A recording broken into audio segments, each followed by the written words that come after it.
హరే కృష్ణ. హరే కృష్ణ అందరికీ. ఈరోజు భక్తి వైభవ క్లాస్కి అందరికీ కూడా ఇస్కాన్ శ్రీ శ్రీ రాధా గోవింద ఆలయం తరపున స్వాగతం, సుస్వాగతం. హరే కృష్ణ. ఓం నమో భగవతే వాసుదేవాయ. ఓం నమో భగవతే వాసుదేవాయ. ఓం నమో భగవతే వాసుదేవాయ. ఓం నమో భగవతే వాసుదేవాయ. ఓం నమో భగవతే వాసుదేవాయ. ఓం నమో భగవతే వాసుదేవాయ. నారాయణం నమస్కృత్య నరం చైవ నరోత్తమం నారాయణం నమస్కృత్య నరం చైవ నరోత్తమం దేవీం సరస్వతిం వ్యాసం తతో జయముదీరయేత్. దేవీం సరస్వతీం వ్యాసం తతో జయముదీరయేత్. నష్టప్రాయేష్వభద్రేషు నిత్యం భాగవత సేవయా.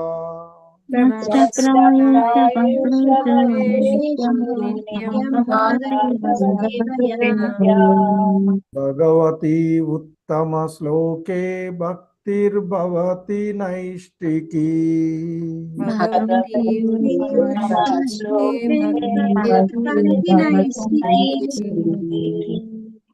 హరే కృష్ణ. ఈరోజు హరే కృష్ణ ప్రభు, ప్రణామాలు ప్రభు. హరే కృష్ణ ప్రణామం.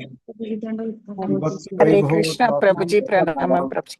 ప్రభుజీ నేను బయట ఉన్నాను, వీడియో ఆన్ చేసుకోలేను ప్రభుజీ ఈరోజు. హరే కృష్ణ. పర్వాలేదు, మాట్లాడి సరేలేండి. హరే కృష్ణ.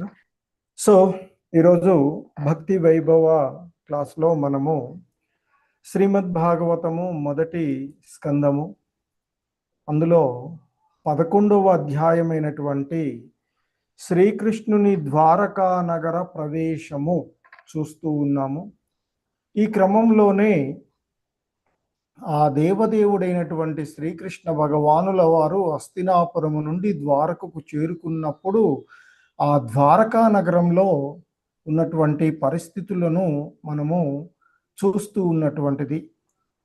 సో ఈ క్రమంలోనే ఆయన ద్వారకా చేరుకోగానే మరి అక్కడ ఉన్న వాళ్ళంతా కూడా ఎంతో ఉత్సాహంతో మరి ఆయనని సాదరంగా ఆహ్వానపరిచి ఆయన ఎంతో ఆనందింప చేయడానికి అక్కడ ఉన్నటువంటి జనాలందరూ కూడా మరి ఎంతో ప్రయత్నాలు చేస్తూ ఆయన రాజమార్గం గుండా ప్రయాణిస్తూ ఉన్నప్పుడు అతని దర్శనానికై ద్వారకా నగర కులస్త్రీలు తమ తమ ప్రాసాదముల ఉపరి భాగాలకు చేరీరు అని, అట్టి దర్శనమును వారి మహోత్సవముగా భావించినటువంటి విషయాలను, అలాగే ద్వారకావాసులు సౌందర్య నిధి అయినటువంటి ఆ అచ్యుతుడిని నిత్యము గాంచుటకు అలవాటు పడి నన్ను ఎన్నడూను కూడా తృప్తి చెందడం లేదు, ఇంకా ఇంకా ఆయన యొక్క దర్శనం కావాలి అని ఎదురు చూస్తూ ఉన్నటువంటిదిగా తెలుస్తూ ఉన్నటువంటిది. సో ఈ క్రమంలోనే ఇంకా తెలియచేస్తూ ఉన్నటువంటి శ్రీకృష్ణుని యొక్క వక్షస్థలము లక్ష్మీదేవికి నివాస స్థానం. మరి సౌందర్య పిపాస కలిగిన నేత్రములకు అతని ముఖచంద్రము, పానపాత్రము, అతని భుజములు లోకపాలురగు దేవతలకు విశ్రాంతి స్థానము, మరియు ఆ దేవదేవుని పాదపద్మములు అతనికి అన్యమగు విషయములను చర్చించుటకు గాని కీర్తించుట గాని చేయని శుద్ధ భక్తుల ఆశ్రయస్థానము. అంటే ఆ భగవంతులందరూ కూడా, అంటే భగవంతుని భక్తులందరూ కూడా ఆయన పాదపద్మాలనే ఆశ్రయించి ఉంటారు చెప్తూ, సో ఇంకా మరి ఆ కృష్ణుడు ద్వారకా నగర రాజమార్గం గుండా ప్రయాణించుచున్నప్పుడు సూర్య తేజము నుండి తెల్లని ఛత్రము అతని శిరమును రక్షించెను. తెల్లని చామరులు అర్ధవృత్తాకారంలో వీచబడెను, రహదారిలో పుష్పవృష్టి కురిచెను, అతని పీత వసనములు పూమాలలు అనునవి, కారు మేఘముగా ఏకమారు సూర్యుడు చంద్రుడు విద్యుత్ తేజస్సు చంద్ర చాపములతో పరివృత్తమైనటువంటి భావనను కలగజేస్తుంది అంటూ అద్భుతమైనటువంటి వర్ణన చేస్తూ ఉన్నటువంటిది.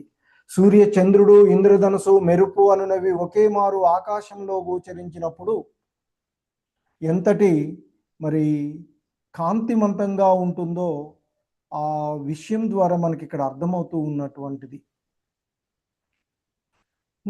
మనం ఊహించడానికి కూడా సాధ్యం కాని, అందుకే భగవద్గీతలో శ్రీకృష్ణ భగవానుల వారి తేజస్సు గురించి చెప్తూ, ఒకేసారి 100,000 సూర్యులు ఉదయిస్తే ఎంతటి దేదీప్యమానంగా వెలుతురు వస్తుందో, మరి ఆ దేవదేవుని దేహకాంతి అంతటి వెలుతురులో ఉంది అంటూ అక్కడ భగవద్గీతలో చూసాం.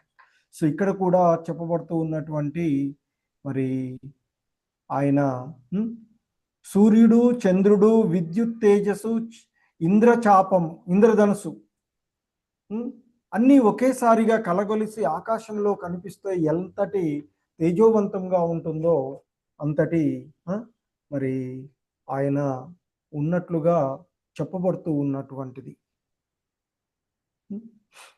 సో శ్రీల ప్రభుపాదుల వారు చాలా చక్కని వర్ణన ఆ 27వ శ్లోక భాష్యంలో ఇచ్చినటువంటిది మీరు ఆల్రెడీ చూసి ఉన్నటువంటిది. హరే కృష్ణ. సో ఇక ఈరోజు మనము ఈ క్లాస్లో 28వ శ్లోకము నుండి 33 వరకు అని అనుకుంటున్నాను. వీలైనంత వరకు ప్రయత్నం చేయడానికి చేస్తాను. హరే కృష్ణ. ఓం అజ్ఞానతిమిరాంధస్య జ్ఞానాంజనశలాకయా చక్షుర్మిలితం యేన తస్మై శ్రీగురవే నమః. శ్రీచైతన్యమనోభీష్టం స్థాపితం యేన భూతలే స్వయం రూపః కదా మహ్యం దదాతి స్వపదాంతికం. వందేహం శ్రీగురు శ్రీయుతపదకమలం శ్రీగురూన్ వైష్ణవాంశ. శ్రీరూపం సాగ్రజాతం సహగణ రఘునాథాన్వితం తం సజీవం సాద్వైతం సావధూతం పరిజన సహితం కృష్ణ చైతన్యదేవం. శ్రీ రాధా కృష్ణ పాదాన్ సహగణ లలిత శ్రీ విశాఖాన్వితాంశ. నమో ఓం విష్ణుపాదాయ కృష్ణ ప్రేష్టాయ భూతలే శ్రీమతే భక్తి వేదాంత స్వామిన్ ఇతి నామినే. నమస్తే సారస్వతే దేవే గౌరవాణి ప్రచారిణే నిర్విశేష శూన్యవాది పాశ్చాత్యదేశతారిణి. నమో మహావదన్యాయ కృష్ణ ప్రేమ ప్రదాయతే కృష్ణాయ కృష్ణ చైతన్య నామ్నే గౌరిత్విషే నమః. హే కృష్ణ కరుణా సింధు దీనబంధు జగత్పతే గోపేశ గోపికా కాంత రాధా కాంత నమోస్తుతే. తప్త కాంచన గౌరాంగీ రాధే వృందావనేశ్వరి వృషభానుసుతే దేవి ప్రణమామి హరిప్రియే. వాంఛాకల్పతరుభ్యశ్చ కృపా సింధుభ్య ఏవ చ పతితానాం పావనేభ్యో వైష్ణవేభ్యో నమో నమః. జయ శ్రీ కృష్ణ చైతన్య ప్రభు నిత్యానంద శ్రీ అద్వైత గదాధర శ్రీవాసాది గౌర భక్త వృంద. హరే కృష్ణ కృష్ణ కృష్ణ హరే హరే హరే రామ రామ రామ హరే హరే. హరే కృష్ణ. సో ఈరోజు ఈ శ్రీమద్ భాగవతము మొదటి స్కందము 11వ అధ్యాయంలోని 28వ శ్లోకము. ప్రవిష్టస్తు గృహం పిత్రోః పరిస్వక్త స్వమాతృభిః వవందే శిరసా సప్త దేవకీ ప్రముఖాముదా. సో ఇంకా కొనసాగిస్తూ చెప్పబడుతూ ఉన్నటువంటి ఆ దేవదేవుడు ఆ ద్వారకా నగరి చేరుకున్న తర్వాత జరుగుతూ ఉన్నటువంటి సంఘటనలు.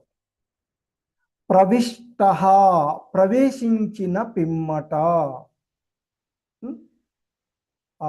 ఇక్కడ తు గృహం పిత్రోహో, ఆ పితృ గృహమును ప్రవేశించినంతట. పరిస్వక్త స్వమాతృభిః. సో ఇక్కడ పరిస్వక్తః ఆలింగనం చేసుకొనబడిన ఎవరితో?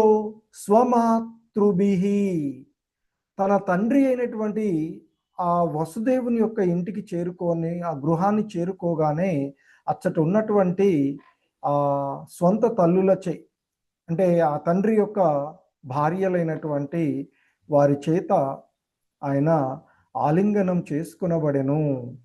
వవందే శిరసా సప్త దేవకీ ప్రముఖాముదాః. ఇంకా వవందే అంటే ఆయన నమస్కరించాడు ఆ తల్లులకు. ఎలా అంటే శిరసు వంచి. సప్త 7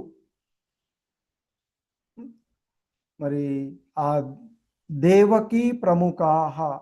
సో ఆ దేవకితో మరి పిదప ఆయన దేవకి తన సొంత తల్లి అయినటువంటి దేవకి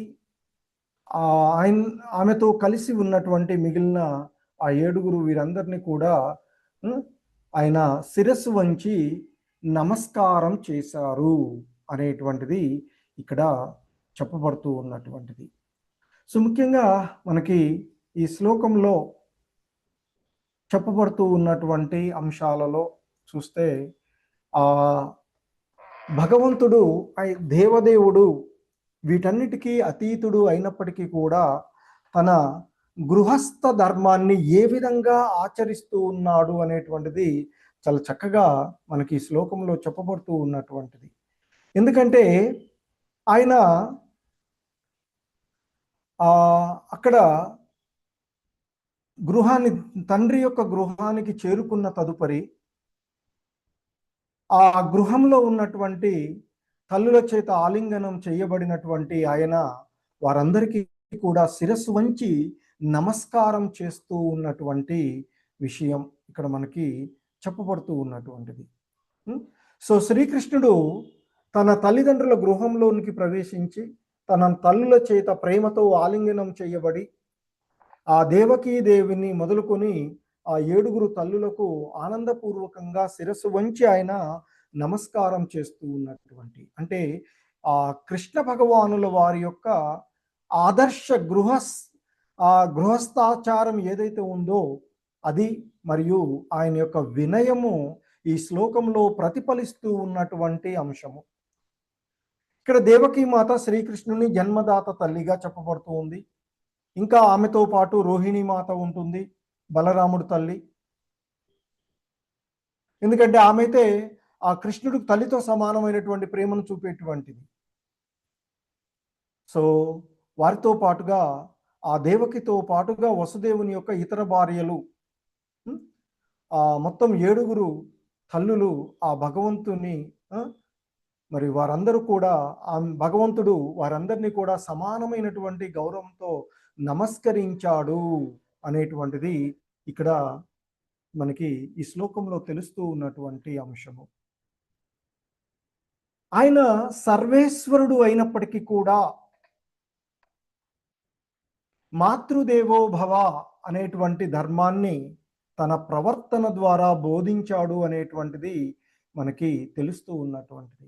ముఖ్యంగా ఈ గృహస్థ ధర్మంలో ఈ లీల ద్వారా శ్రీకృష్ణ భగవానులు వారు శిరసు వంచి వాళ్ళకి నమస్కారం చేశారు అంటే దీని అర్థం పెద్దలకు నమస్కరించడము, తల్లిదండ్రులను గౌరవించడము, వినయంతో ప్రవర్తించడము భక్తునికి అలంకారంగా మనం తెలియచేస్తూ ఉన్నటువంటిది.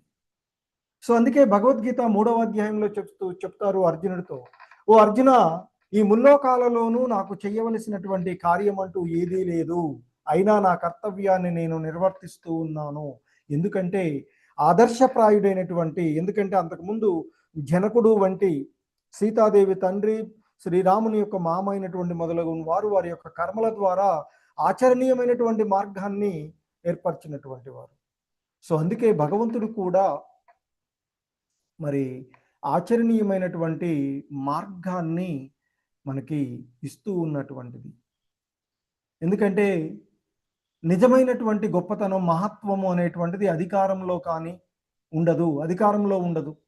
ఎక్కడుంటుంది అంటే భక్తులకు ఈ మహత్వము అనేటువంటిది, గొప్పతనం అనేది వినయమును, గౌరవము, ప్రేమను ప్రదర్శించడంలోనే ఉంటుంది అని చెప్తూ ఉన్నారు.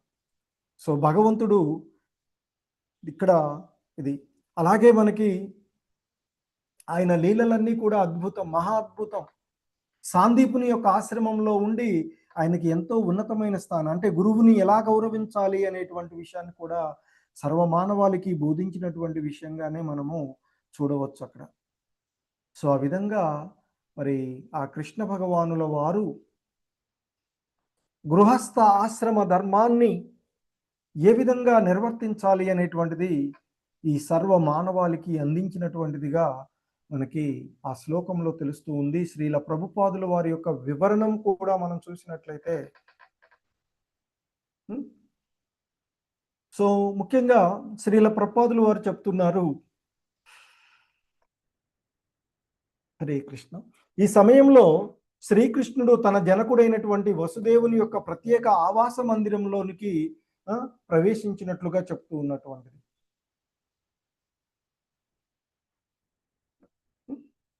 సో అందులో శ్రీల ప్రభుపాదుల వారు మనకి అచ్చట ఇంకా, అంటే ఇక్కడ 7 గురించే ప్రస్తావన వచ్చినటువంటిది, కానీ మరి శ్రీల ప్రభుపాదుల వారు మనకి ఇక్కడ వసుదేవుడికి 18 మంది భార్యలు అని చెప్తూ ఉన్నారు. వారిలో ప్రముఖురాలైనటువంటి దేవకీదేవియే శ్రీకృష్ణుని యొక్క స్వంత జనని, మరొక ఆవిడ రోహిణీ మాత, బలరాముని యొక్క మిగిలిన వాళ్ళందరూ కూడా ఆయనకి సవతి తల్లులు. వాళ్ళందరూ కూడా ఎంతో అమితమైనటువంటి అనురాగంతో ఆయనను ప్రేమతో ఆలింగనం చేసుకున్నట్లుగా, ఆయన సవతి తల్లులను సొంత తల్లిని ఏ విధంగా వేరుపరచక ఆ వసుదేవుని భార్యలందరికీ కూడా సమానమైనటువంటి గౌరవ వందనాలు సమర్పించినట్లుగా ఇక్కడ తెలుస్తూ ఉన్నటువంటిది. ఎందుకంటే సాధారణంగా ఇక్కడ మనకి ఈ శ్లోకంలో ఇవ్వబడినటువంటి 7 అనేటువంటి పదము సాధారణంగా మనకి శాస్త్రాలలో చెప్పబడుతూ ఉంటుంది. శాస్త్రాన్ని అనుసరించి 7 తల్లులుగా మనకి చెప్తూ ఉంటుంటారు. ఒకళ్ళు, మొదటి వాళ్ళు మనకు జన్మనిచ్చినటువంటి తల్లి, రెండవ వాళ్ళు మనకి జననిగానే చెప్పబడేది గురుపత్ని,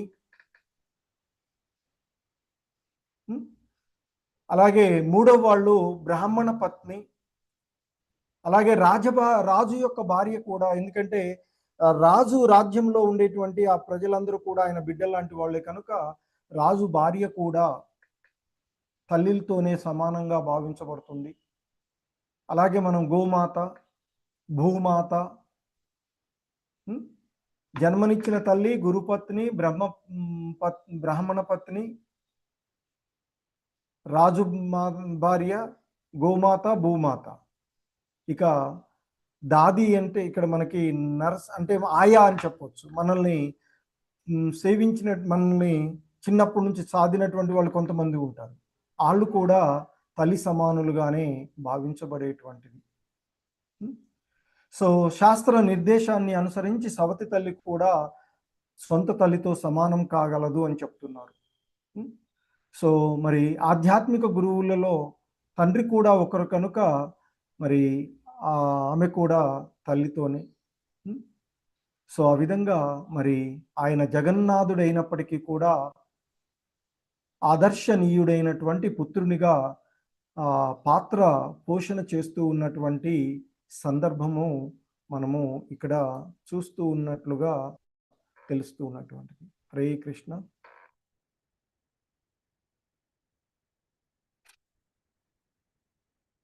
క్లియర్గా వినిపిస్తుంది కదా ప్రభు? హరే కృష్ణ. ఎస్ ప్రభుజీ. హరే కృష్ణ.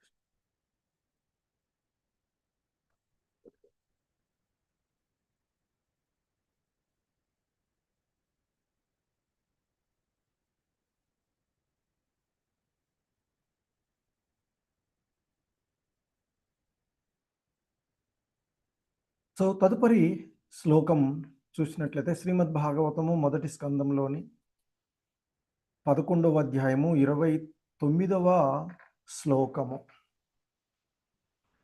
తాపుత్రమంకమారోప్య స్నేహ స్నుతపయోదరాః హర్ష విహల్లితాత్మనః శిశుచుర్నేత్ర జైర్జలైః. తాహ వారందరూ అంటే అక్కడ ముఖ్యంగా తను చేరుకున్నటువంటి గృహంలో పుత్రం పుత్రుని అంకం అంకముపై ఆరోప్య తా పుత్రం అంకం ఆరోప్య వాళ్ళందరూ కూడా ఆ పుత్రుని తమ యొక్క అంకం పైన మరి కూర్చుండబెట్టుకొని స్నేహ స్నుతపయోదరాః ప్రేమ చేత వాళ్ళలో అంటే ఆయన్ను ఆలింగనం చేసుకున్న పిమ్మట అతన్ని తమ అంకంపై కూర్చుండబెట్టుకొని వాళ్ళు ప్రేమతో ఆయన ఎడ ప్రవర్తన వల్ల వారి యొక్క స్తనముల నుండి మరి ఇక్కడ చెప్తున్నారు హర్ష విహలితాత్మాన శిశుచుర్నేత్ర జైర్జలైః. నేత్ర జై జలైః కనుల నుండి జలం కారడము. సో ఇక్కడ చెప్తున్నారు ఆ జనులందరూ తమ పుత్రుని ఆలింగనం చేసుకొని నా పిమ్మట అంటే ఆ జననులు అంటే ఆమె యొక్క ఇక్కడ వసుదేవుని యొక్క భార్యలందరూ కూడా తల్లులందరూ కూడా దేవదేవుడైనటువంటి శ్రీకృష్ణుడిని ఆ జననులందరూ కూడా తమ పుత్రుణ్ణి అంటే శ్రీకృష్ణ భగవానుని ఆలింగనం చేసుకున్న పిమ్మట అతనిని తమ అంకంపై కూర్చుండబెట్టుకున్నారట. వారు ప్రేమాతిరేకం చేత అంటే ఆయన ఎడ వాత్సల్యం చేత పుత్రవాత్సల్యం ఇక్కడ మాధుర్య ప్రేమ. సో ఆ పుత్ర వాత్సల్యం చేత వారి స్తనముల నుండి క్షీరం స్రవించింది. వారు హర్ష విహలుగాక వారి కన్నీరు దేవదేవుని తడిపివేశాయి. సో అది ఇక్కడ ప్రేమ మాధుర్య భక్తి. సో ఇక్కడ శ్రీల ప్రభుపాదుల వారు భాష్యంలో చెప్తూ ఉన్నటువంటిది శ్రీకృష్ణుడు బృందావనమున వసించినప్పుడు గోవులు కూడా అతని ఎడ ప్రేమ కారణమున క్షీరణమును స్రవించుచుండెడివి అని చెప్తున్నారు. అంటే అక్కడ ఆ బృందావనంలో ఉన్నటువంటి గోవులు సాధారణమైనటువంటివి కావు అక్కడ. సో ఆ బృందావనంలో ప్రతిదీ కూడా అక్కడ ఉండేటువంటి మట్టితో సహా అద్భుతం, ఎంతో అదృష్టం ఎందుకు ఆ భగవంతుని. సో కనుక ఆ బృందావన లీలల్లో మనం ఇక మరి సో కనుకనే అక్కడ గోవులు కూడా ఆయన ఎడ ప్రేమతో క్షీరమును స్రవించెడివి అని గుర్తు చేస్తూ ఉన్నారు. సో ఇక్కడ మరి ఆయన యొక్క తల్లులైనటువంటి వాళ్ళందరూ కూడా ప్రేమ ద్వారా ప్రేమ భావంతో తన పుత్రుడి యొక్క పుత్రవాత్సల్యంతో వాళ్ళందరికీ కూడా స్తనముల నుండి క్షీరము అంటే వచ్చినట్లుగా వాళ్ళందరూ కూడా ఆ విధంగా వారి యొక్క కళ్ళ నుండి ఆనంద బాష్పాలుగా వచ్చినటువంటి విషయము వాటి చేత ఆయన ముద్దైనట్లుగా తెలుపబడుతూ ఉన్నటువంటి అంశాన్ని మనము ఇక్కడ చెప్పబడుతూ ఉన్నటువంటి అంశం. సో ఇంకా చూస్తే చెప్తూ ఉన్నారు, అతావిశత్ స్వభవనం సర్వకామమనుత్తమం ప్రాసాదాయత్ర పత్నీనాం సహస్రాణి చ షోడశ.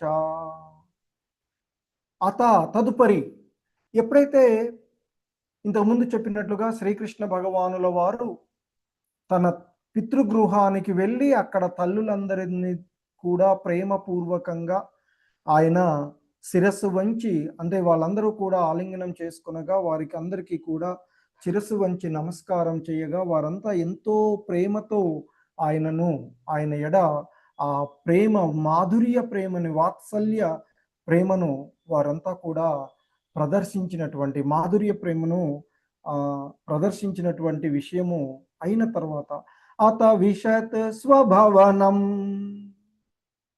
ఆ తదుపరి ఆయన తన యొక్క స్వంత భవనంలోనికి ప్రవేశించాడు అని చెప్తున్నారు.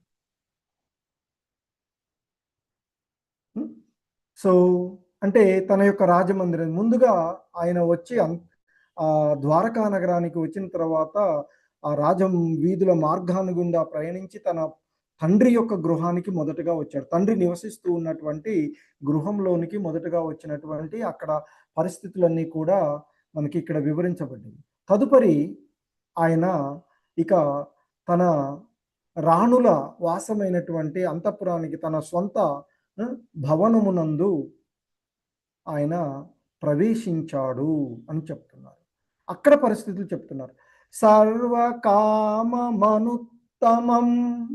ప్రసాదాయత్ర పత్నీనాం సహస్రాణి చ షోడశ. సో సర్వకామం, సమస్తమైన సర్వ కోరికలు, అనుత్తమం అంటే సమగ్రమంగా పూర్ణమై ఉన్నటువంటి ప్రాసాద, ఆ ప్రాసాదములు, ఆ రాజప్రాసాదములు, ఆయన నివసించేటువంటి ఈ యత్ర పత్నీనాం, ఎచ్చటైతే ఆయన యొక్క పత్నులు ఉన్నారో ఆ ప్రదేశం ఎంతమంది? సహస్రాణి చ షోడశ, 16,000కు పైగా గల 16,108 మంది అని చెప్తారు. అందుకే 16,000కు పైగా కలిగినటువంటి భార్యలు కలిగినటువంటి తన ప్రాసాదములోనికి తదుపరి శ్రీకృష్ణ భగవానులు వారు ప్రవేశించారు అంటూ ఒక క్రమ పద్ధతిలో ఆ భగవంతుడు ద్వారకా నగరి ప్రవేశంలో ఎలా జరుగుతుంది, అద్భుతమైనటువంటి లీలలు ఇదంతా కూడా వర్ణిస్తూ ఉన్నట్టు. ఇవన్నీ కూడా శ్రవణం చేయడం వల్ల, అధ్యయనం చేయడం వల్ల మనలో ఉండేటువంటి హృదయమా, ఎందుకంటే ఆయన లీలలన్నీ కూడా అమల లీలలు, మనలో ఉండేటువంటి మాలిన్యాలన్నింటినీ కూడా తొలగించేటువంటి లీలలు. సో ఎంతో శ్రద్ధతో శ్రవణం చేయవలసినటువంటి లీలలు కనుకనే ఇక్కడ చెప్పబడుతూ ఉన్నటువంటివి. సో అందుకే చెప్తూ ఉన్నారు, ఈ శ్లోకంలో చెప్పబడుతూ ఉన్నటువంటి అంశము. తదుపరి శ్రీకృష్ణుడు సమగ్రముగా పరిపూర్ణమైనట్టి తన భవనములందు ప్రవేశించెను. ఆ భవనముల యందు 16,000కు పైగా గల ఆయన యొక్క పత్నులు వసించియుండిరి. 16,108 మంది ఆయన యొక్క భార్యలు ప్రాసాదంలో, ఆయన యొక్క స్వమందిరంలో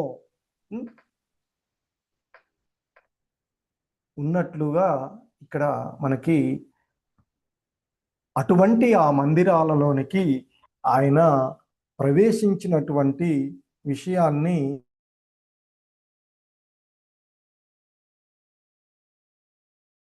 భాష్య వివరణ చూస్తే శ్రీకృష్ణ భగవానునికి 16,108 భార్యలు కలరు.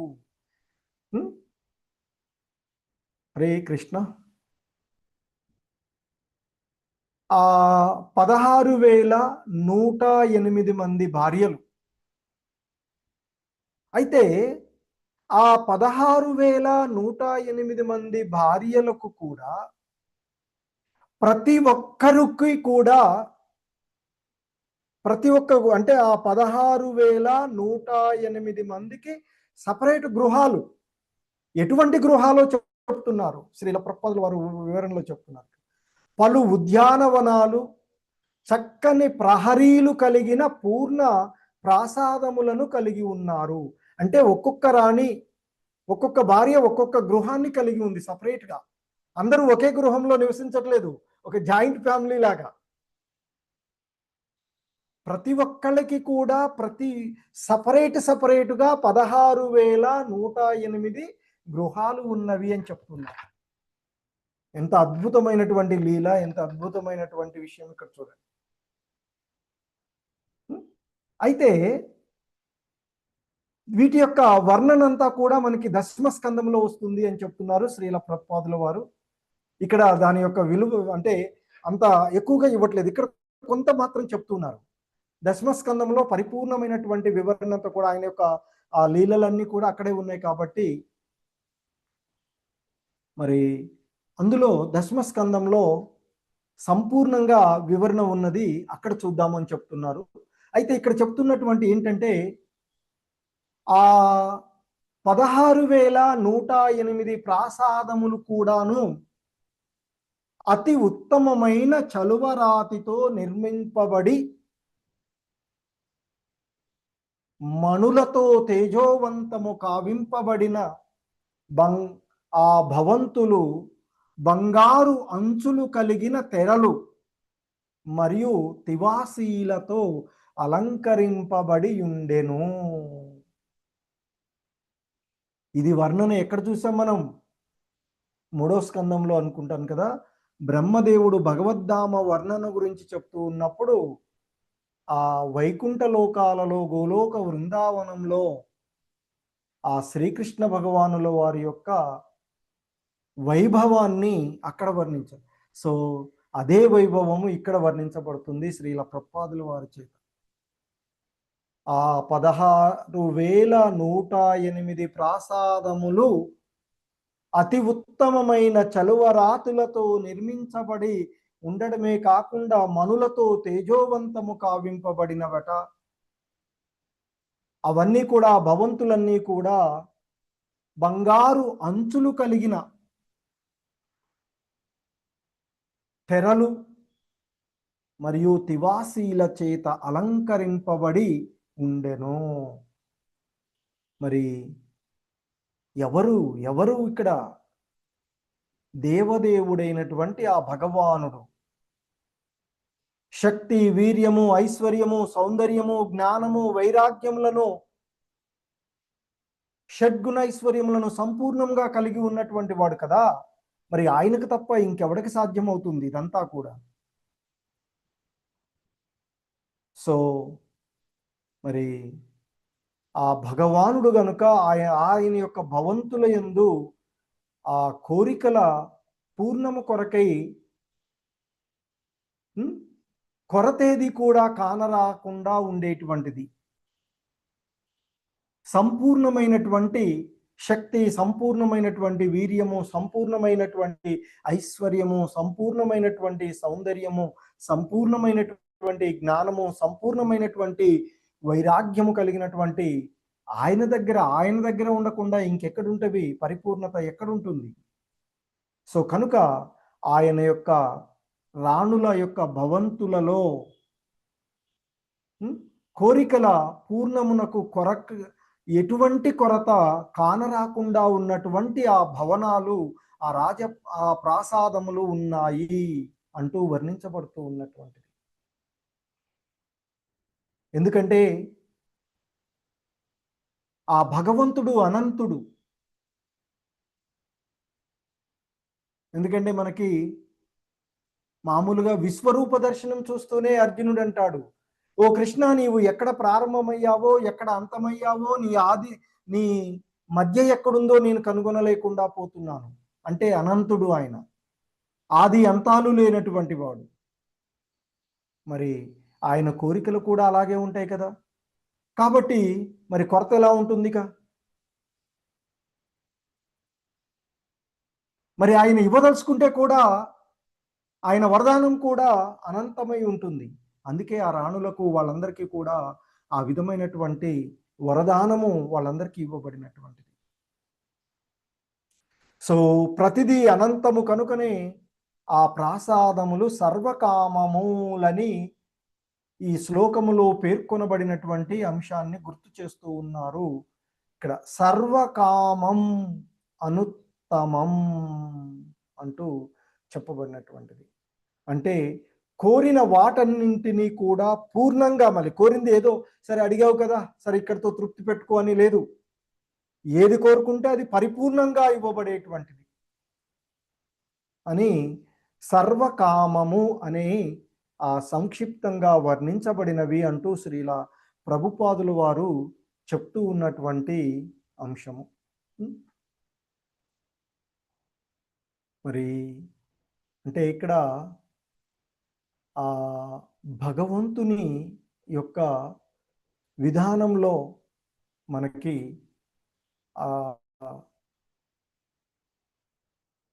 ఏది కూడా మరి అసంపూర్ణంగా లేదు అనేటువంటిది మనకి ఇక్కడ తెలుస్తూ ఉన్నటువంటిది. ఎప్పుడైతే మొదట ఆయన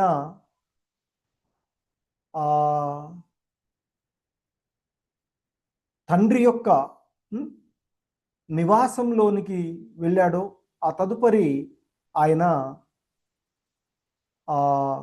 ఇక గృహస్థ లీలలు, ఇంతకుముందు తండ్రితో గృహస్థ ధర్మం పెద్దల్ని ఎలా గౌరవించాలి అనేటువంటి దాని తర్వాత ఇక్కడ మనకు చెప్పబడుతూ ఉన్నటువంటి అంశంలో ఇంతకుముందు తల్లుల ద్వారా వాత్సల్య రసం, ఎందుకంటే ఆ శ్రీకృష్ణుని వాళ్ళంతా కూడా వారి వారి యొక్క ఒడులలో కూర్చోబెట్టుకొని అపారమైనటువంటి మాతృ ప్రేమతో వారి యొక్క స్తనాల నుండి క్షీరము కారుతుండగా ఆనందభరితులైనటువంటి వారి యొక్క కన్నుల నుండి నీళ్లు ధారగా ప్రవహించి ఆనందరాసురులతో తడిపినటువంటి ఆ వాత్సల్య రస పరాకాష్ఠగా చెప్తుంటారు. అది ఆ ప్రేమని, అది భౌతిక భావనలతో చూసేటువంటిది కాదు.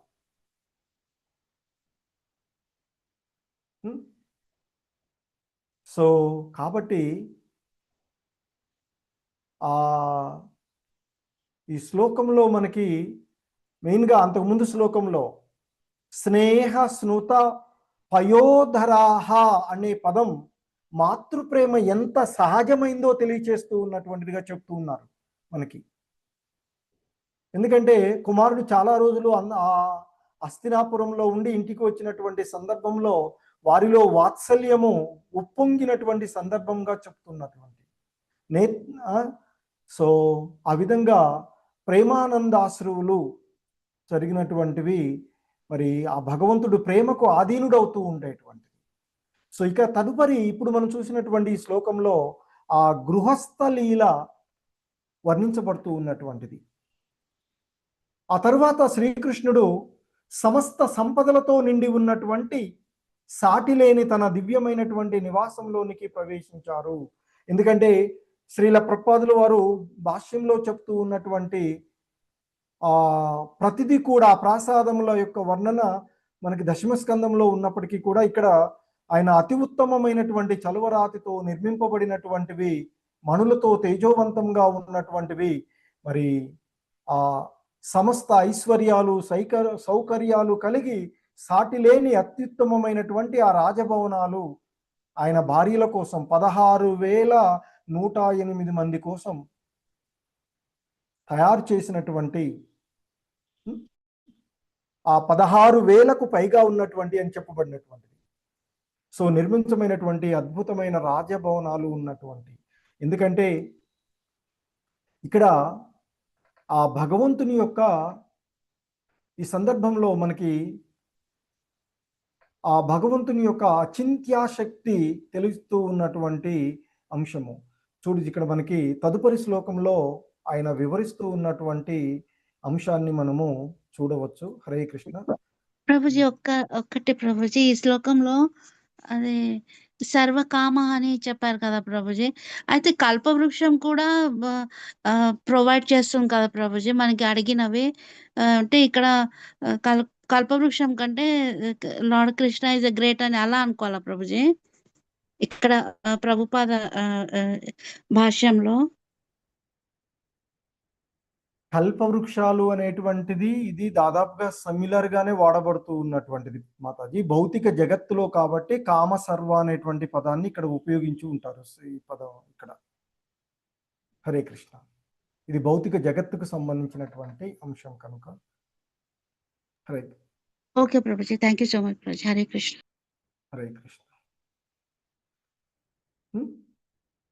సో ఇంకా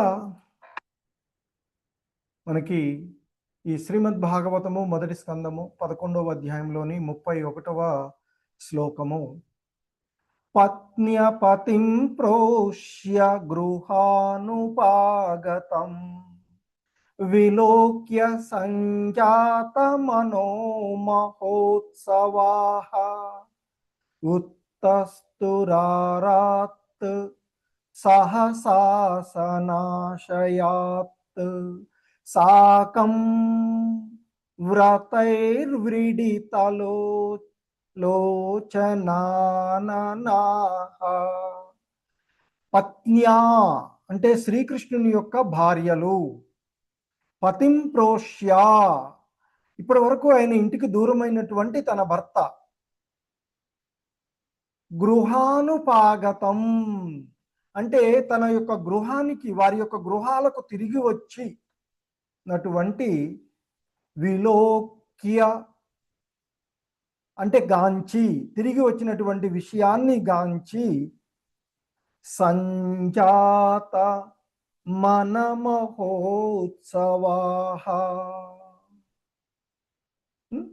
సో మనస్సు వాళ్ళు మనసులో ఆనందోత్సవ భావంతో భావాలను పొందినారు. పొంది ఇంకా ఏం చెప్తున్నారు? ఉత్తస్తు ఆరాత్ సహసా ఒక్కసారిగా దిక్కున కూర్చున్నటువంటి వాళ్ళ అంటే లేచి నిలబడ్డారట ఆయన లోపలికి రాగానే.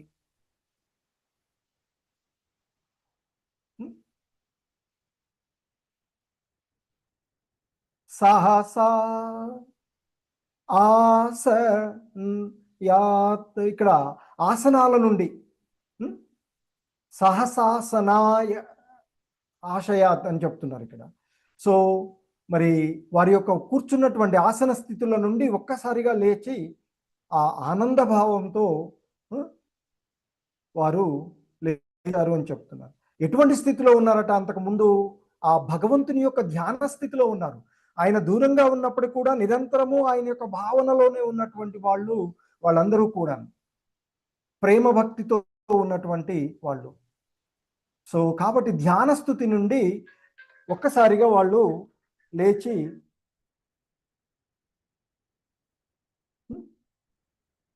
సో ఇక్కడ చెప్తున్నారు భావంలో శ్రీల ప్రభుపాదుల వారు శ్రీకృష్ణుని రాణులందరూ తమ నాదుడు బహుకాలము పిదప పరదేశము నుండి గృహమునకు తిరిగి వచ్చుటను గాంచి ఆంతరంగమున మహోత్సవమును పొందిరి.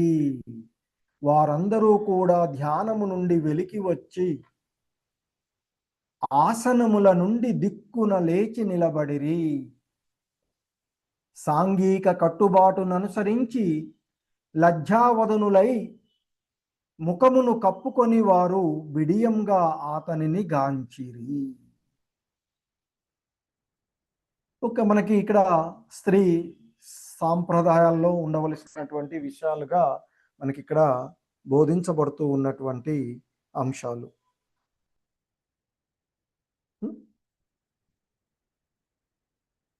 సో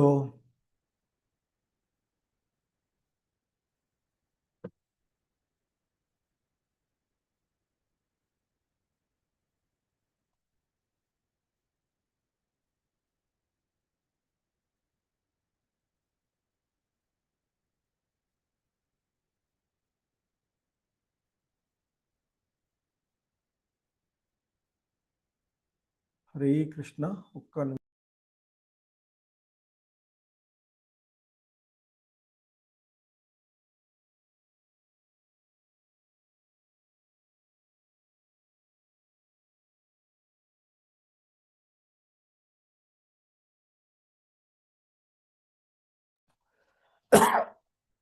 రామకృష్ణ ప్రభు కొంచెం భాష్యం చదవండి ఈ లోపల.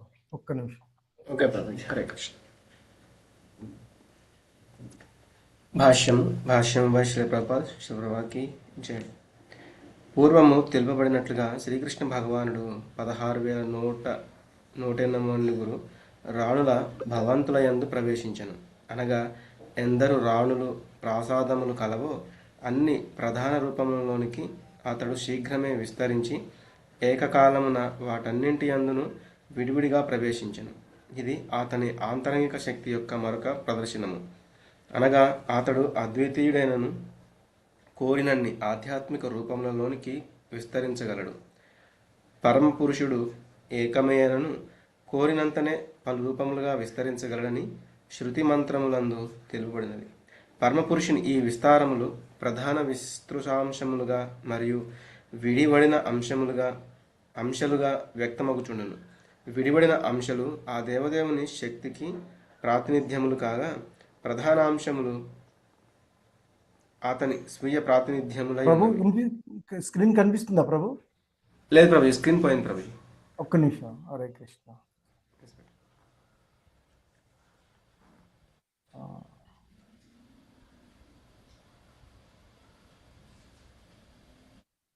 ఓకే ప్రభు. హరే కృష్ణ.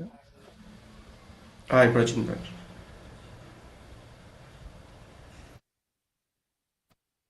చదవండి ప్రభు. ఎక్కడున్నారు? కొంచెం పైకి అన్నది ప్రభు.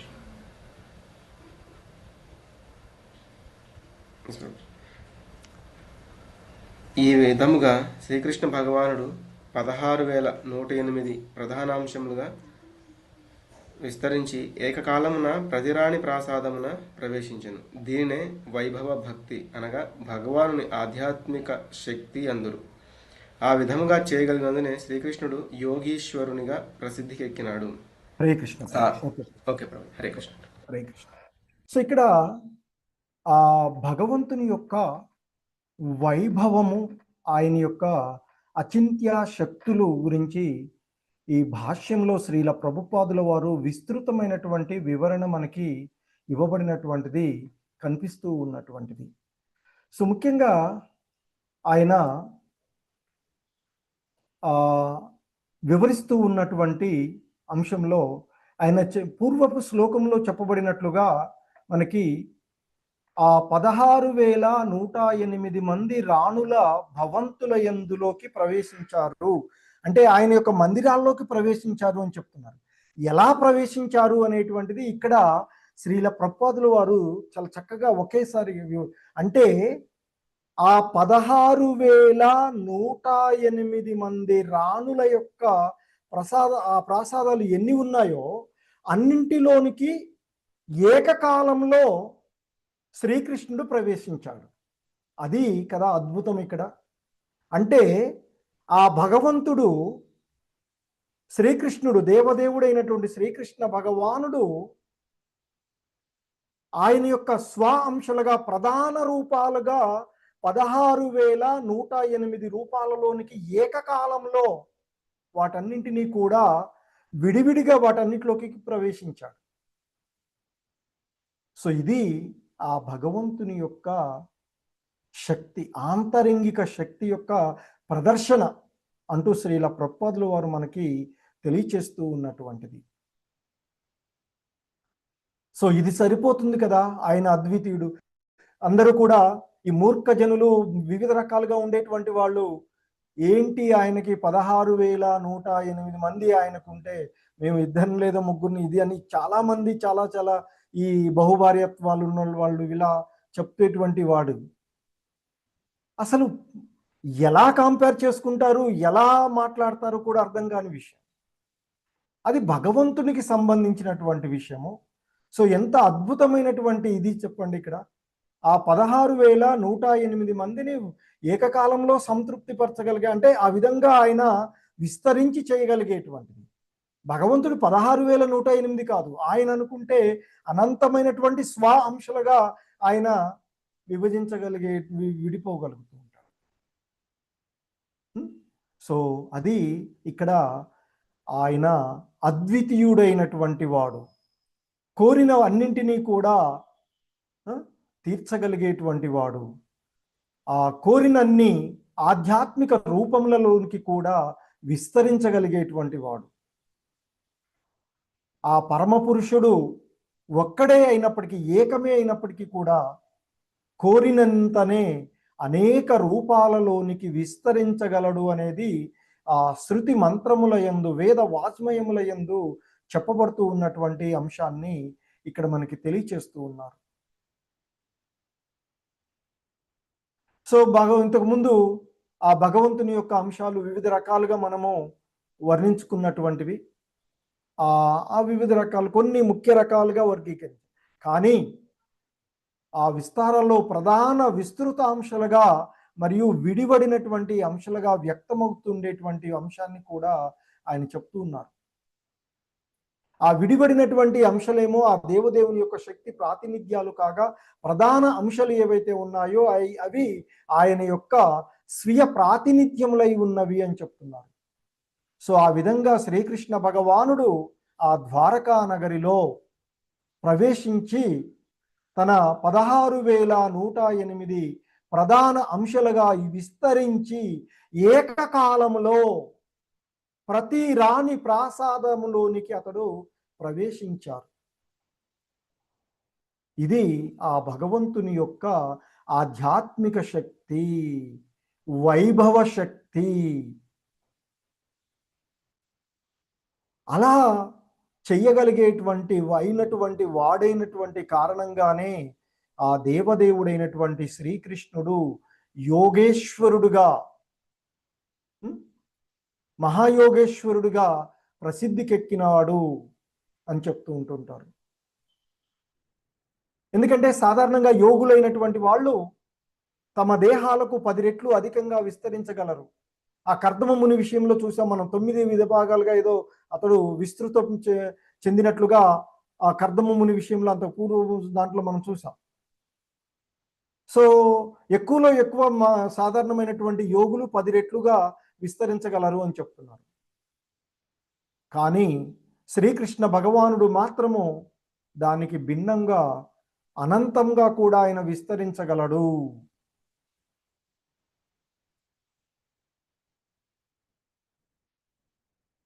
సో ఈ అజ్ఞానులైనటువంటి వారు, విశ్వాసం లేనటువంటి వారు, దుష్కృతులైనటువంటి వారు శ్రీకృష్ణుని కూడా తమలో ఒకనిగానే భావించడం చేతనే అతని శక్తిని తమ పరిజ్ఞానము చేత అంచనా వేయటం చేతను అతడు 16,000కు పైగా రాణులు వివాహం అనేటటువంటి విషయము విని ఆశ్చర్యశక్తులవుతారు అని చెప్తున్నారు. సో అదే విషయాన్ని ఇక్కడ మరి భగవద్గీతలో చెప్తారు కదా, ఈ మానవులు, ఈ అల్పబుద్ధి కలిగినటువంటి వాళ్ళు నన్ను సాధారణంగా అనంతుడైనటువంటి నన్ను ఒక సాధారణులుగానే భావిస్తూ ఉంటారు అని చెప్పినటువంటి విషయాన్ని చూస్తాం. సో అందుకే ఇక్కడ ఆయన ఎప్పుడు కూడా దివ్యమైన వాడని ప్రకటించారు భగవద్గీతలో కూడా. సో కాబట్టి భగవంతుడు ఎప్పుడు కూడా ఈ తటస్థ స్వరూపులైనటువంటి ఈ మానవులు, మనలాంటి జీవుడు వంటి వాడు కాడు అనేటువంటి విషయాన్ని ప్రతి ఒక్క మానవుడు కూడా ఎరిగి ఉండాలి అని చెప్తున్నారు.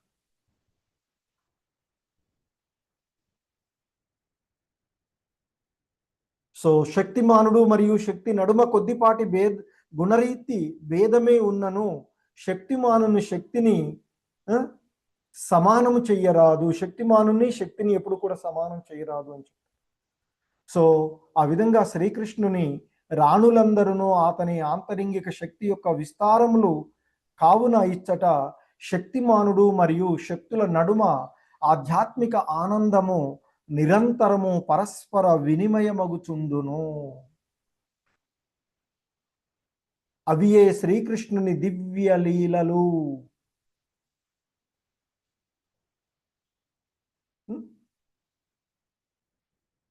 సో కనుక ఆ దేవదేవుడైనటువంటి శ్రీకృష్ణ భగవానుడు పెక్కురు రాణులను వివాహమాడినాడని ఎవడు కూడా ఆశ్చర్యపోవలసిన అవసరం లేదు.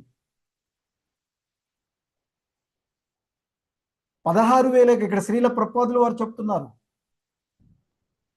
ఆయన 16,000 కాదు, పైగా 16 కోట్ల మందిని శ్రీకృష్ణుడు వివాహమాడినను అది అతని అనంత మరియు ఆకర్షణీయమైన శక్తిని పూర్ణంగా ప్రదర్శించుట కాబోదు అని స్థిరంగా ఆయన 16 కాదు, అది అక్కడితో ఆగలేదు. అది ఇక్కడ చెప్పబోతూ ఉన్నటువంటి అంశం, ఆయన 16 కోట్ల మందిని వివాహమాడినా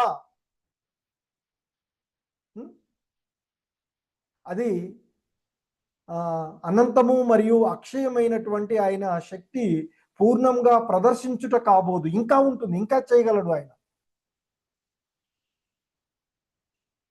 సో అదేవిధంగా ఆయన యొక్క అంశాలుగా ఉన్నటువంటి ఈ జీవులు, ముఖ్యంగా మనుషుడు ఎంతటి శక్తిశాలి అయినను ఆ భగవంతునితో సమానుడు లేదా భగవానుని కన్నను అధికుడు కాజాలడు అని ధరిత్రిపై మానవ చరిత్ర యందు తెలియచేయుటకే ఆ దేవదేవుడు 16,000 మంది రాణులను పరిణయమాడి వారి మందిరములలో ఏకకాలంలో విడివిడిగా ప్రవేశించను. ఈ విషయాన్ని నారదుడు కూడా ఆశ్చర్యచకితుడై చూస్తారు అని చెప్తుంటుంటారు. సో ఆయన ఏ మందిరంలోకి వెళ్తే ఆ మందిరంలో శ్రీకృష్ణుడు ఉన్నట్లుగా మనకి ఒక స్టోరీలు కూడా చెప్పబడుతూ ఉంటాయి కదా నారద మహర్షి విషయంలో. సో మరి అంటే ఆ దేవదేవుడైనటువంటి శ్రీకృష్ణుడు 16,000 మంది రాణులను పరిణయమాడి వారి మందిరాలలో ఏకకాలంలో విడివిడిగా ప్రవేశించాడు. ఒక్కడే అయినప్పటికీ కూడా విడివిడిగా ప్రవేశించినటువంటి, అనగా శ్రీకృష్ణ భగవానుతో సమానులైన వారు గాని అధికులైన వారు గాని ఎవ్వరునూ లేరు. అతడు సర్వవేళలా సర్వ విధముల గనుడై ఉన్నాడు. భగవానుడే గనుడన్నది నిత్య సత్యము. సో ఇంకా చెప్తున్నారు శ్రీల ప్రభుపాదులు వారు, కురుక్షేత్ర యుద్ధ కారణంగా గృహము నుండి బహుకాలం దూరంగా ఉన్నందున తమ నాదుని దూరము నుండి గాంచినంతనే రాణులందరూ ధ్యాన స్థితి నుండి మేల్గాంచి తమ ప్రియతముని ఆదరించుటకు సన్నద్ధులైరి.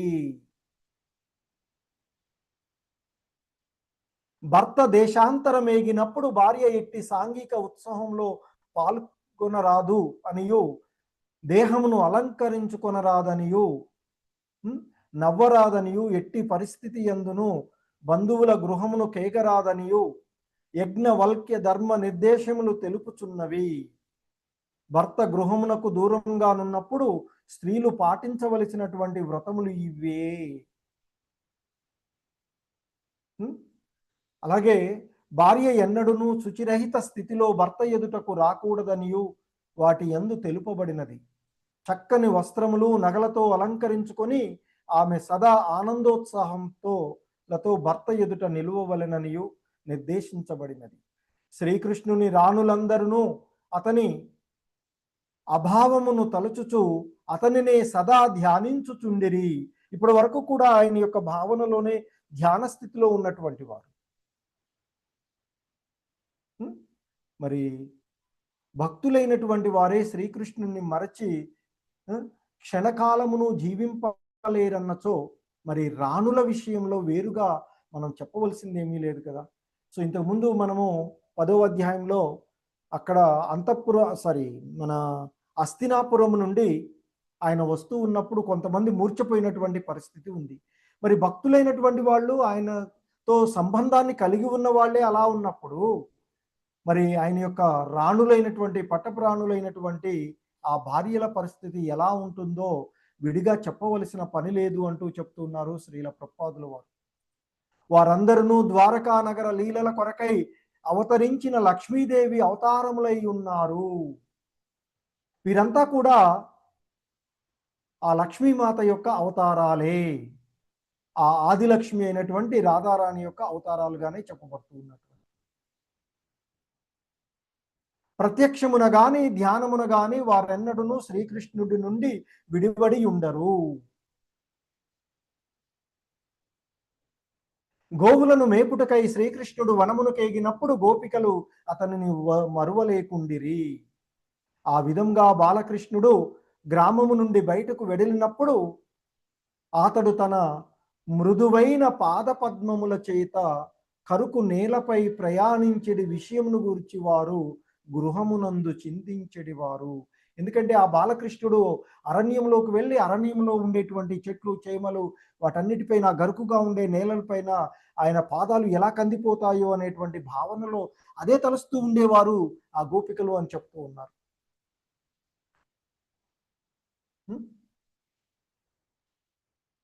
ఆ విధంగా తలుచుచూ కొన్ని మార్లు ధ్యానంలో ఉద్విగ్నులై హృదయ తాపమును కూడా అనుభవించడివారు.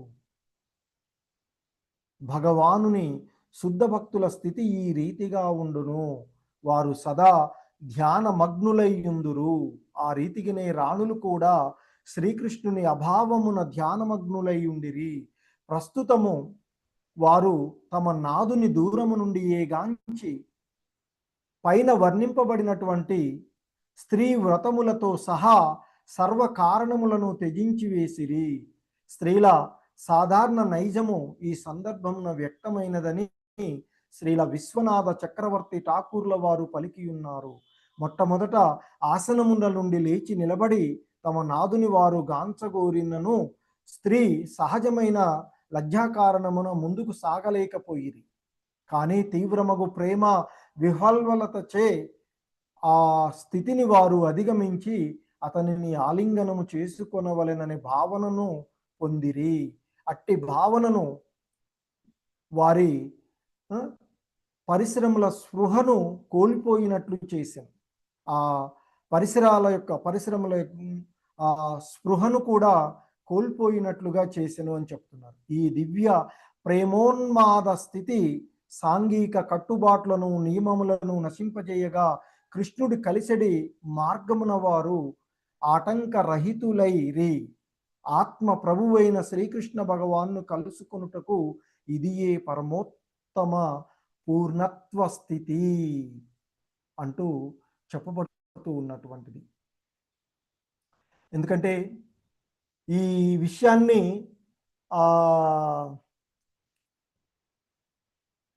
బృందావనం అక్కడ ఉన్నటువంటి ఆ గోపికలు వాళ్ళంతా కూడా వాళ్ళ యొక్క సాంఘిక కట్టుబాట్లను కూడా త్యజించేసి ఆ కృష్ణుడు కొరకు వెళ్ళినటువంటి అర్ధరాత్రి సమయాల్లో కూడా వాళ్ళు బయటకు వచ్చినటువంటి విషయాలను మనకి ఆ లీలల్లో బృందావన లీలల్లో తెలుస్తూ ఉంటుంది. సో కాబట్టి ఇక్కడ మరి వాస్తవానికి ఈ 16,000 మహారాణులు ఎవరైతే ఉన్నారో వారందరూ కూడా నరకాసుర చెర నుండి విముక్తి పొందినటువంటి రాజకుమార్తెలుగా చెప్తూ ఉంటారు కదా. ఎందుకంటే ఈ సమాజం తమను అంగీకరించదని వారు కృష్ణుణ్ణి శరణు కోరగా ఆయన వారందరినీ కూడా వివాహం చేసుకొని వారికి గౌరవాన్ని ప్రసాదించినటువంటి అటువంటి ప్రతి మహారాణికి కూడా ప్రత్యేక రాజభవనము ఏర్పడిచ్చినటువంటి. సో శ్రీకృష్ణ భగవానుడు తన వైభవ ప్రకాశ శక్తి ద్వారా ఒకేసారి 16,108 రూపాలలో ప్రతి రాజభవనంలోనికి వ్యక్తిగతంగా నివసిస్తూ ప్రతి భార్యతోనూ వేరువేరుగా గృహస్థ ధర్మాన్ని ఆచరించినాడు అనేటువంటిది మనకి ఈ లీల ద్వారా తెలుస్తూ ఉన్నటువంటిది. సో ఈ లీలలను ప్రత్యక్షంగా దర్శించుకోవడానికే నారదుడు ద్వారకకు వచ్చారని కూడా చెప్తూ ఉంటుంటారు. ప్రతి రాజభవనంలో ఒకేసారి శ్రీకృష్ణుడు వివిధ కార్యకలాపాలలో నిమగ్నమై ఉండడానికి కూడా ఆయన చూసి ఆశ్చర్యపోతారు అని చెప్తుంటారు.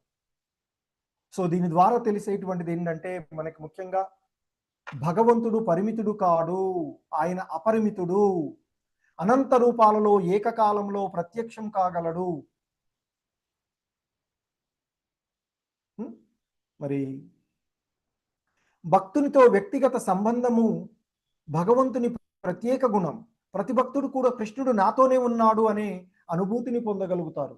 ఇది కూడా బృందావన లీలల్లో కూడా ఆ గోపబాలురందరూ కూడా ఆడుకుంటూ ఉన్నప్పుడు, గోపికలతో ఉన్నప్పుడు, నాట్యం చేస్తున్నప్పుడు ప్రతి ఒక్కళ్ళతో తాను ఉన్నట్లుగానే ప్రతి గోపిక ఫీల్ అయ్యేది. అలాగే ప్రతి గోపబాలుడు కూడా ఆయనతో ఆడుకున్నట్లుగానే ఫీల్ అయ్యేవారని చెప్తారు. సో కాబట్టి భగవంతుని యొక్క గృహస్థ జీవనము సాధారణ మానవుని యొక్క జీవితానికి అనుకరణీయమైనది కాదు. అది ఆయన యొక్క దివ్య ఐశ్వర్యాన్ని ప్రకటించేటువంటి లీల. ఆయన యొక్క మాధుర్యము, ఐశ్వర్యము రెండింటిని కూడా ఆయన ఏకకాలంలో ప్రతిఫలింపజేసగలిగేటువంటి లీలగా మనము మరి చెప్పబడేటువంటిది. ఆ కారణంగానే ఇక్కడ ఆయన యొక్క భార్యలైనటువంటి ఆ పత్న్య వాళ్ళు, ఆ భార్యలు కొంతకాలంగా దూరంగా ఉండి తిరిగి ఇంటికి వచ్చినటువంటి తమ భర్త అయినటువంటి శ్రీకృష్ణుని చూసి వెంటనే ఆ మహారాణులందరూ హృదయాలు మహోత్సవముల ఆనందంతో నిండిపోయాయి అని చెప్తారు. వారు తమ ఆసనాల నుండి లేచి వెంటనే లేచి సిగ్గు వాలినటువంటి నేత్రాలతో ముఖాలతో ఆయనకు స్వాగతం పలికినందుకు ముందుకు వచ్చారు అనేటువంటిది ఇక్కడ చెప్తూ ఉన్నటువంటి అంశము మనకు చెప్తూ ఉన్నటువంటిది. సో శ్రీల ప్రభుపాదులు వారు చెప్పినటువంటి దాంట్లో ముఖ్యమైనటువంటి భావంలో ద్వారకా మహారాణులు నిత్య సిద్ధ భక్తులు. వాళ్ళందరూ కూడా వారి ప్రేమ భౌతిక దాంపత్య ప్రేమ కాదు, అది శుద్ధ భక్తి రసం అని చెప్తూ ఉన్నారు. మరి కాబట్టి శ్రీకృష్ణుడు కొద్దిసేపు దూరంగా ఉన్న ఆయన తిరిగి వచ్చినప్పుడు వారి ఆనందానికి అవధులు ఉండవు. అటువంటిది వారు చాలా కాలంగా దూరంగా ఉన్నటువంటి తిరిగి వచ్చినప్పుడు మరి ఆ భక్తులు సాధారణంగా ఆయన లేనప్పుడు ఆయన యొక్క స్మరణలో, ఆయన దర్శనము, ఆయన భక్త సేవ హృదయంలో ఇవన్నీ కూడా ఆనందాన్ని కలిగించేటువంటివి. సో కనుక మరి నిజమైనటువంటి భక్తిలో ప్రేమ, వినయం, గౌరవము, సేవాభావము ఉండేటువంటివి ఇవన్నీ కూడా ఇక్కడ వారికి కనిపిస్తూ ఉన్నటువంటి అంశాన్ని మనము చూడవచ్చు. హరే కృష్ణ. సో ఇంకా ఆయన యొక్క ఈ లీలల్లో భాగంగా చూసినట్లయితే హరే కృష్ణ, ఇది అయిపోయింది కదా శ్లోకం. హరే కృష్ణ. శ్రీమద్ భాగవతము మొదటి స్కందము 11వ అధ్యాయము 32వ శ్లోకము.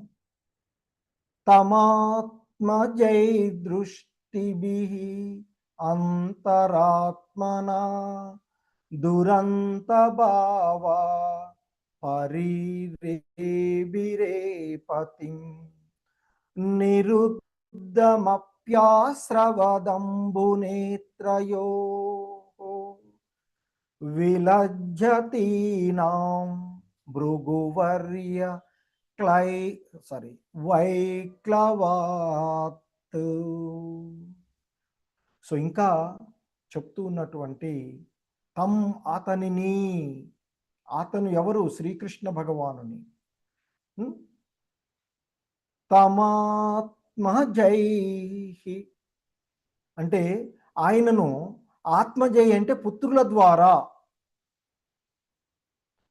దృష్టిభిః అంటే ఆ దృష్టి ద్వారా, అంతరాత్మన ఆ హృదయాంతరాళమునందు, దురంత భావాః అసాధ్యమగు విహ్వలతచే, పరిరేభిరే ఆలింగనం చేసుకున్నారు అని చెప్తున్నారు. పతిం ఆయన వారి యొక్క భర్త అయినటువంటి ఆ శ్రీకృష్ణ భగవాను వారిని. నిరుద్ధం అపి స్రవత్ అంబు నేత్రయో విలజ్జతీనాం భృగువర్య వైక్లవాత్. సో ఇంకా చెప్తున్నారు అంటే ఇక్కడ వారిలో లజ్జాపూరితమైనటువంటి అంటే ఆ సిగ్గుతో కూడినటువంటి వారైనటువంటి ఆ రాణులు అసాధ్యమగు విహలత కారణమున తొలుత శ్రీకృష్ణుని తమ హృదయాంతరాళములందు ఆలింగనం చేసుకున్నారట. సో ఈ ఆలింగనం చేసుకునేటువంటిది వాళ్ళ యొక్క మానసికమైనటువంటి భావనలలో ఆలింగనం చేసుకున్నారట. ఆ తదుపరి దృష్టిచే అతనిని ఆలింగనం చేసుకొని ఆ పిదప తమ పుత్రులను అతని పరిస్వంగమునకై అంటే స్వయంగా ఆలింగనం చేసుకొనుటతో సమానంగా కై పంపారట. సో కానీ ఓ భృగువర్య, వారెంతగా తమ భావములను నిరోధింప యత్నించినను వివస్సత్వముచే అశ్రువులను రాల్చిరి. ఇక్కడ భృగువర్య అనేటువంటి వాడిని ఆ నారదు వారికి చెప్తూ ఉన్నటువంటిదిగా చెప్తూ ఉన్నారు. సో వారు ఎంతగా ఆ సిగ్గుతో తన భర్తను ఆలింగనం చేసుకోవడంలో ఉన్నటువంటి అడ్డంకులను గురించి వాళ్ళు ఆలోచిస్తూ ఉన్నప్పటికీ కూడా వారు ఆపుకొనలేక వారు ఆ విధంగా మానసికంగా ఆలింగనం చేసుకొని ఆ కన్నీరు అంటే ఆ బాష్పాలను రాల్చినటువంటి విషయాన్ని చెప్తున్నారు. సో ఇక్కడ ముఖ్యంగా స్త్రీ సహజమైన లజ్జా కారణమున తన భర్త అయినటువంటి శ్రీకృష్ణుని ఆలింగనం చేసుకున్నట్లో పలు అడ్డంకులను ఎదుర్కొనిన రాణులు ఆ కార్యమును అతని చూచుట ద్వారా తమ హృదయాంతరమున నిలుపుకొనుట ద్వారా ఆలింగనము కొరకై పుత్రులను అతని కడకు పంపుట ద్వారా వనరించిరి. వారి యొక్క పుత్రులను ఆయన దగ్గరకు పంపి ఆ విధంగా వారి యొక్క భావాలను పూర్తి చేసుకున్నట్టుగా చెప్తున్నారు. అయినప్పటికీ ఆ కార్యము అసంపూర్తిగా మిగిలినందున ఎంతగా నిరోధించినను వారి కన్నుల నుండి కన్నీరు చెక్కిళ్లకు పైగా కారసాగెను. పుత్రుడు తల్లి దేహము నుండి ఉద్భవించినను గనుక పుత్రుని భర్త యొక్క పరిస్వంగమునకు పంపుట ద్వారా భార్య పరోక్షముగా భర్తను ఆలింగనం చేసుకునినట్లు కాగలదు. కామదృష్టిలో తండ్రి తనయుల ఆలింగనము భార్యాభర్తల ఆలింగనముతో సమానము కాకున్నను అది ప్రేమ దృష్ట్యా సంతృప్తి కలిగించగలదు. మాధుర్య భావనలో కనుల ద్వారా ఆలింగనమన్నది మరింత ప్రభావపూర్ణమైనది. కనుకనే భార్యాభర్తల నడుమ అటువంటి భావముల పరస్పర వినిమయమునందు ఎట్టి దోషము లేదని శ్రీల జీవగోస్వాముల వారు పలికి ఉన్నటువంటి అంశాన్ని మనకిక్కడ గుర్తు చేస్తున్నారు. అలాగే తదుపరి శ్లోకం చూసినట్లయితే యద్యప్యసౌ పార్శ్వగతో రహోగతః తతాపి తస్యాంగ్రియుగం నవం పదే పదే కావిరమేత తత్పదాద్ చలాపి శ్రీర్ణ జహాతి కరిచిత్. సో ఇంకా చెప్తున్నారు, దేవదేవుడైన శ్రీకృష్ణుడు ఏకాంతముగా తమ చెంతనే సదా నిలిచియున్నను ఆ దేవదేవుని ఆంగ్రి యుగ్మము వారికి నిత్య నూతనముగా తోచుచుండెను. చంచల స్వభావ అయిన లక్ష్మీదేవియే అతని పాదపద్మములను వీడలేకున్నచో ఒక మారు ఆ పాదములకు శరణజొచ్చిన పిమ్మట ఏ స్త్రీ అయినను ఎట్లు వాటికి దూరం కాగలదు. సో ఇక్కడ ఆ భగవంతుని యొక్క పాద పద్మాల యొక్క మహత్యాన్ని ఎంతో అద్భుతంగా వర్ణిస్తూ ఉన్నటువంటి శ్లోకం ఇది. ఎందుకంటే ఇక్కడ ఆ దేవదేవుడైనటువంటి శ్రీకృష్ణ భగవానుని పాద పద్మాల యొక్క మహత్యం ఎంతటి అంటే లక్ష్మీమాత చలగా చెప్పబడుతూ ఉంటుంది. అంటే ఆమె ఎక్కడా కూడా స్థిరంగా ఉండదు.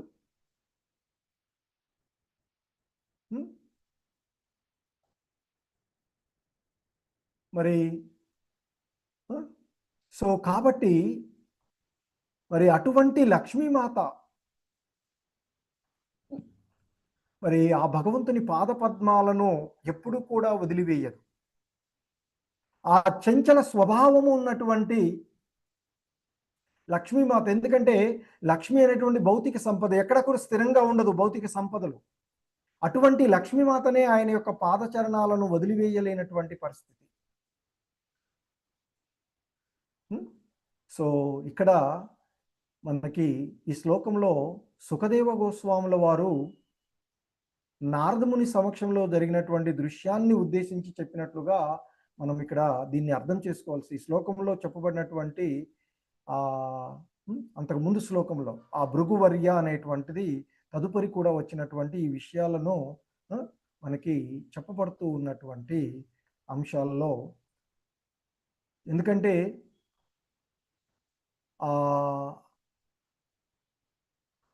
ముఖ్యంగా ఈ శ్లోకంలో కృష్ణుడు యొక్క 3 గొప్ప విశేషాలను ఈ శ్లోకం తెలియజేస్తుంది. శ్రీకృష్ణుడు ఎల్లప్పుడూ వారి పక్కనే ఉండి ఏకాంతంలో వారితో విహరిస్తూ ఉన్నప్పటికీ ఆయన దివ్య పాద యుగలం వారికి ప్రతి క్షణమును నిత్య నూతనంగానే అనిపిస్తూ ఉంటుంది. అటువంటి పాదసేవను ఎవరు విడిచిపెట్టగలరు అంటూ చెప్పబడుతూ ఉన్నటువంటి, మరి చంచల స్వభావం ఉన్నటువంటి లక్ష్మీదేవే ఆయన పాదాలను ఎన్నడూ విడిచిపెట్టడం లేదు. మరి అటువంటిది ఇక ఆయన ఎడ ప్రేమ భావనలను ఏర్పరచుకున్నటువంటి వారు ఎలా వదిలివేయగలరు? సో ముఖ్యంగా ఇక్కడ శ్రీకృష్ణుడు నిత్య నూతనుడు, నవం నవం అనేటువంటి పదం అత్యంత మధురమైనటువంటి భావాలలో ఒకటి అని చెప్తూ ఉంటుంటారు. భగవంతుని యొక్క రూపము, గుణము, లీల, నామము, పాదసేవ ఇవన్నీ కూడా నిరంతరము కొత్తగానే, ప్రతి క్షణం కొత్తగానే అనిపించేటువంటి అనుభూతిని కలిగించేవి. ఎందుకంటే ఈ భౌతిక వస్తువులతో మనకి కొంతకాలం కాగానే మనకి ప్రభువులు ఎక్కువగా మన ఆచార్యులు చెప్తూ ఉంటారు, ఇస్కాన్లో ఎక్కువగా రసగుల్లా బాగా ఇష్టంగా చేస్తాం. మొదటి తినేటప్పుడు ఎంతో ఆనందాన్ని అనుభవిస్తూ ఉంటాం, రెండో తినేటప్పుడు మొదటి దానికంటే కొంచెం తగ్గిపోతుంది, మూడవ దానికి వచ్చేటప్పటికి ఇంకా తగ్గుతుంది, కొంతకాలానికి ఎంత ఇచ్చినా తినలేము, అది ఎంత ఆదురంగా ఉంది. సో అది భౌతికమైనటువంటిది. కానీ ఎందుకంటే భౌతికమైనటువంటి విషయాలు కాలక్రమేణా విసుగును కలిగిస్తూ ఉంటాయి. మన జీవన విధానంలో కూడా మనం చేసేటువంటిది కొన్నిసార్లు కొత్తగా కారు కొనుక్కున్నాం అనుకోండి, మొదట్లో బాగానే అనిపిస్తూ ఉంటుంది, కాలక్రమంలో అది కొంచెం మనకి ఇబ్బందులు పెడుతూ ఉంటే తెలుస్తూ ఉంటుంది పరిస్థితి. ఏదైనా అంతే ఈ భౌతిక జగత్తులో. కానీ భగవంతునికి సంబంధించిన రూపం, గుణం, లీల, నామం, పాదసేవని ఏదైనా ప్రతి క్షణం కొత్తగానే ఉంటుంది, కొత్త అనుభూతిని కలిగిస్తూ ఉంటుంది. అదే విషయాన్ని భగవద్గీతలో అర్జునుడు అంటాడు, ఓ కృష్ణ, నీ వచనామృతం వింటూ ఉంటే తనివి తీరడం లేదు, ఇంకా ఇంకా నాకు వినాలనిపిస్తుంది అని చెప్తారు. సో కాబట్టి ఒకటి ఇక్కడ తెలుసుకునేటువంటిది, కృష్ణుడు నిత్య నూతనుడు, ప్రతి క్షణం కొత్తగానే అనిపిస్తూ ఉంటుంది ఆయనతో అనుభూతి. భక్తిలో విసుగు ఉండదు, రెండవ అంశం. సో కాబట్టి ద్వారకా మహారాణులు శ్రీకృష్ణుడితో నిత్యం కలిసి ఉన్న ఆయన పట్ల ప్రేమ ఏమాత్రము వారికి తగ్గదు. ఈ బాహ్య ప్రపంచంలో భార్యాభర్తల్లో వాళ్ళ చూస్తే తెలుస్తూ ఉంటుంది, కొంతకాలం తర్వాత ఎలా తగ్గిపోతుందో ఏంటి అనేటువంటిది. వారు ఎప్పుడూ మొదటిసారిగా చూసినట్లే చూస్తూ ఉంటారు అని చెప్తూ ఉన్నారు, ఇక్కడ వివరించబడుతుంది. సో ఇంకొకటి, ఆ చంచల స్వభావమైనటువంటి లక్ష్మీమాతే. ఎందుకంటే భౌతిక సంపద ఒక చోట స్థిరంగా ఉండదు. అయితే లక్ష్మీదేవి మాత్రం శ్రీకృష్ణుని పాద సేవన విషయంలో ఎప్పటికీ చలించదు, అక్కడే ఉంటుంది, ఆయన పాదాల వద్దనే ఉంటుంది, ఎన్నడూ ఆయన పాదాలను విడిచిపెట్టదు. అదే ఆయన పాద సేవ యొక్క పరమ మహిమను తెలియచేస్తుంది ఆమె. ఇంతటి చంచల స్వభావాన్ని నేనే ఎక్కడుంటే మీరేంట్రా బాబు అని చెప్తున్నారు, అది మనకు తెలియచేస్తున్నటువంటి, కానీ మనం దాన్ని అర్థం చేసుకోలేకుండా పోతున్నాం. మనకి శ్రీల ప్రభుపాదుల వారు వివరిస్తున్నటువంటి విషయంలో ఆధ్యాత్మిక జీవితము భౌతిక జీవితాలకు మధ్య ఉండేటువంటి భేదము ఈ శ్లోకం యొక్క భాష్యంలో ఆయన వివరిస్తూ ఉన్నటువంటి. భౌతిక సుఖాలు కాలక్రమేణా పాతబడుతూ ఉంటాయి, ఆసక్తి తగ్గిపోతూ ఉంటుంది. కానీ కృష్ణ భక్తి ప్రతి క్షణం విస్తరిస్తుంది, ప్రతి క్షణం నూతన మాధుర్యాన్ని ప్రసాదిస్తుంది. అందువల్లే శుద్ధ భక్తులు కృష్ణ ప్రేమను ఎప్పుడూ విడిచిపెట్టలేరు అని చెప్తారు. అందుకే చైతన్య మహాప్రభువులు వారు మనకి శిక్షాష్టకంలో ఆనందాంబుది వర్ధనం ప్రతి పదం పూర్ణామృతం అంటూ ఆ నామాన్ని గురించి చెప్తూ ఉన్నప్పుడు చెప్తారు. సో కాబట్టి శ్రీకృష్ణుని నామస్మరణం, శ్రవణం, కీర్తనం, పాదసేవనం ఎప్పటికీ కూడా పాతబడవు. భక్తిలో ఎదుగుతూ ఉన్న కొంది ఇంకా ఇంకా లోతుగా మాధుర్యం మధురంగా అనిపిస్తూ ఉంటుంది. సో కనుకనే మనకి ఆ శిక్షాష్టకంలోని ఆనందాంబుది వర్ధనం, కృష్ణ భక్తి ఆనందం నిరంతరం పెరుగుతూ ఉంటుంటుంది. ఇది మనము చూస్తూ ఉన్నటువంటి. సో ఈ విధంగా మనకి ఇంకా భాష్యంలో శ్రీల ప్రభుపాదుల వారు వివరించినటువంటి వాటిలో ఇంకా కొన్ని అంశాలు. బ్రహ్మ సంహిత ప్రకారం శ్రీకృష్ణుడు వేలాది లక్ష్మీగణం చేత సదా శ్రద్ధగా సేవించబడుతూ ఉంటారు. వారందరూ ఏకకాలంలో భగవంతునితో కూడి ఉన్నటువంటిది. అలాగే ప్రకృతి రీత్యా జీవులు స్త్రీ స్వభావయుక్తులు అని, పురుషుడు భోక్త శ్రీకృష్ణుడు ఇక్కడ అని, వివిధ శక్తుల వ్యక్తీకరణము స్వభావరీత్యా స్త్రీ నైజంగా కలిగి ఉన్నవి అనేటువంటి చెప్తున్నారు. ఎందుకంటే భగవద్గీత యందు జీవులు ఆయన యొక్క పరాప్రకృతి ఉన్నత శక్తిగా వర్ణించబడినటువంటివి. భౌతిక మూలకములు ఆయన యొక్క అపర ప్రకృతిగా, న్యూన శక్తిగా, అల్పశక్తిగా వర్ణించబడినటువంటివి. మరి అటువంటి శక్తులన్నిటికీ సదా యజమానుడు, భోక్త ఆ భగవంతుడే. కాబట్టి యజమానిని సంతృప్తిపరచడానికే మిగిలినవన్నీ కూడా చేయవలసినటువంటిది. సో భగవద్గీతలో చెప్పబడినట్లుగా దివ్య భోక్త శ్రీకృష్ణ భగవానుడే. ఆ శక్తులన్నీ కూడా శ్రీకృష్ణునికి యొక్క ప్రత్యక్ష సేవలో వినియోగించబడమే వాటి యొక్క సహజ లక్షణము. సో ఆ విధంగా సాధారణంగా సేవా కార్యములు నియుక్తులైనటువంటి జనువులు ప్రభుత్వమునందో లేదా రాజు కిందనో ఒక పదవిని కోరుచుందురు. మరి విశ్వం యొక్క బాహ్యాంతరములోనున్న సర్వమునకు శ్రీకృష్ణుడే దివ్యభోక్త గనుక అతని చేతనే నియుక్తము కాబడుట ఖచ్చితంగా ఆనందప్రదమైంది అని చెప్తారు. అంతే కదా, మనకెవరో కొంచెం ఏదో ఇస్తుంటేనే ఆయన ఆధీనంలో ఉండేటువంటి మనం, మరి అన్నిటికీ కూడా అధిపతి అయినటువంటి భోక్త అయినటువంటి ఆ దివ్య భోక్తకు మనం ఏ విధంగా దివ్య సేవలు చేయాలి అనేటువంటిది ఒకసారి ఆలోచించుకోమనేటువంటిది శ్రీల ప్రభుపాదులు వారు చెప్తూ ఉన్నటువంటి అంశం. ఎందుకంటే ఈ భౌతిక జగత్తులో ఆధిపత్యం అంటే వృద్ధి చెందాలి అంటే, భౌతిక ఐశ్వర్యాలు పొందాలి అంటే, మరి చంచలి అయినటువంటి లక్ష్మీదేవి అనుగ్రహం కావాలి అంటే, మరి ఆమె ఎవరి పాదాలను ఆశ్రయిస్తుందో ఆమె యజమాని అయినటువంటి ఆయనను సేవించినప్పుడే ఆమె కరుణిస్తుంది అని చెప్తూ ఉంటుంటారు. హరే కృష్ణ. జగద్గురు శ్రీల ప్రభుపాదుకి జై. సో ఇవి ఈరోజు ఈ శ్లోకాలకు శ్రీల ప్రభుపాదుల వారి యొక్క వివరణ, ఇతర ఆచార్యులో తెలియచేయబడినటువంటి అంశాలు కొన్ని మనం ఈరోజు చర్చించుకున్నవి. ఇంకా మీరు డీటెయిల్గా చదువుకోవచ్చు.